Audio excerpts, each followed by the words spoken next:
ओं जननीं शारदां देवीं रामकृष्णं जगद्गुरुं पादपद्मे तयो श्रुत्वा प्रणमामि मुहुर्मुहुः। आज আন্তর্জাতিক নারী দিবসে আমি শ্রী শ্রী মায়ের চরণে সকলের হয়ে প্রণাম জানাই এবং আদর্শ নারী বলতে মায়ের জীবন, শ্রী শ্রী মা সারদা দেবীর জীবন, তার বাণী, তার চিন্তাভাবনা। কারণ আমাদের প্রত্যেকেরই একটা আদর্শ খোঁজার দরকার আছে। আদর্শ যদি আমাদের না থাকে তাহলে কার দিকে আমরা এগোবো? ঠিক সেই জন্য যে আদর্শ নারীর সংজ্ঞা যদি বলতে হয়, বলে তো শেষ করা যাবে না, কিন্তু মায়ের জীবনটাই তার সংজ্ঞা, মায়ের চিন্তাভাবনাই তার সংজ্ঞা, মায়ের বাণী তার সংজ্ঞা। তো আজকের দিনে আমি আমাদের স্টুডেন্ট, আমাদের টিচার বা অন্যান্যদের অনুরোধ করব যে আপনারা মায়ের জীবন বিষয় করে পড়ুন। তাহলে এই আদর্শ নারী হয়ে ওঠার যে আপনারা মশলা সেখানে পাবেন এবং তার জীবন অনুধ্যান করলে আপনারা জীবনে শান্তি পাবেন, আপনার সংস্পর্শে যারা আসবে তারাও শান্তি পাবে। এবং আরেকটা কথা মনে পড়ছে যে আজকে শুধু আদর্শ নারী দিবস পালন করছি কেন, সারা বছর কেন করি না? আমাদের নারীরা একদিনই আদর্শ নারী দিবস পালন করবে, আন্তর্জাতিক নারী দিবস, বাকি সারা বছর তারা সাধারণভাবে থাকবে তা নয়। এই ভাবধারাটাকে সারা বছর, এমনকি সারা জীবন চালিয়ে যেতে হবে। তাহলেই আমাদের ঠিক আমরা জায়গায় পৌঁছাতে পারবো এবং আদর্শের দিকে যেতে পারবো। আমাদের শাস্ত্রে নারীদের মহিমা সব জায়গায় গান করা হয়েছে। যেমন শ্রী শ্রী চণ্ডীতে আমরা জানি যে মা স্বয়ং বলছেন যে আমি এই পৃথিবীর অধীশ্বরী, আমি এই সব সৃষ্টি করেছি। সুতরাং নারীরাও যদি সেই মায়ের ধ্যান করতে পারে, চিন্তা করতে পারে, তারা দেখবে তারা শুধুমাত্র একটি ছেলে মেয়ের বা তার এক পরিবারের তারা মা নয়, তারা সারা বিশ্বের মা। সেই সুযোগ তাদের সামনে আছে।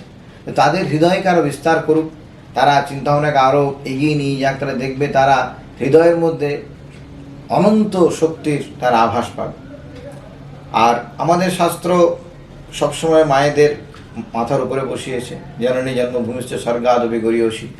সেই যে ভাবগুলো, এই ভাবগুলো এখনকার দিনে আমাদের পড়ানো হয় না, স্কুল কলেজে পড়ানো হয় না, বা বাবা মায়েরা ততটা আগ্রহী হন না।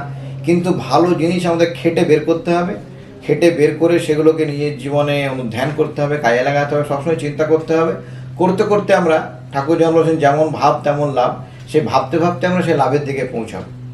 তো আজকের এই শুভ মুহূর্তে আমি এটুকুই বলতে চাই যে আপনারা মায়ের জীবনকে অনুধ্যান করুন, তার জীবনী পাঠ করুন, তার জীবনের যে সমস্ত ঘটনাবলী আছে, বিভিন্ন সময় তিনি কীরকম ব্যবহার করেছেন।